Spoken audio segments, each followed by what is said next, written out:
Pollution is a worldwide issue which is getting worse. 8 million tons of plastic is dumped into the ocean every year.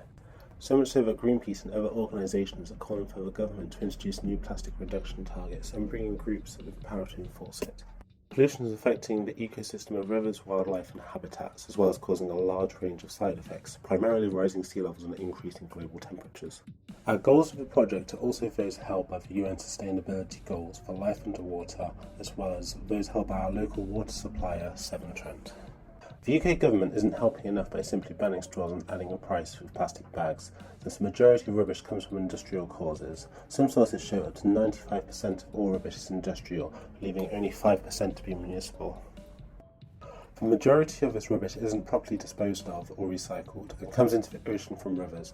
We want to stop this at its source. So we've come up with a robotic arm which collects rubbish floating in rivers and automatically picks it up and puts it in a bag.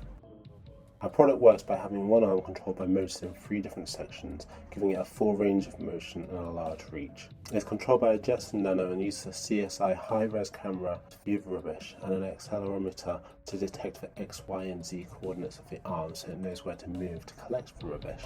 Once it collects the rubbish, it will have a bin next to it which it can drop the rubbish into. It can be powered by solar panels or plugging it in directly into the power grid.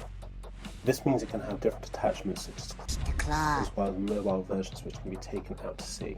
The pricing of the robotic arm is very low since the components are all quite widely available and cheap to manufacture. Our product will help the environment by cleaning up the rivers and stopping pollution from reaching the ocean, where it will cost significantly more to recover and dispose of if it is recovered at all, as well as stopping a lot of the rubbish from breaking down and releasing toxins that cannot be recovered.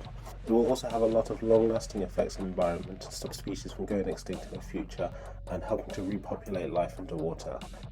Water quality has generally improved in the last 20 years, but it's still a long way to go.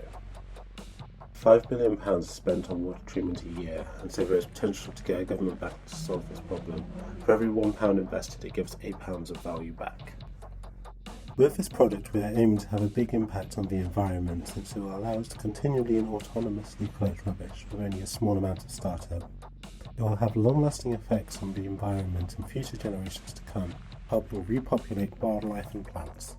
We are very confident that our product will work, as a lot of the code we'll be using is open source. We just need to slice them together and allow the code from different parts to work cohesively together.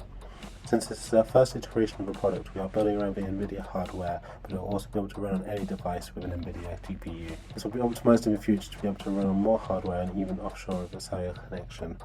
This will allow us to make the device running the ARM to be cheaper, as it will not need to run the image recognition process.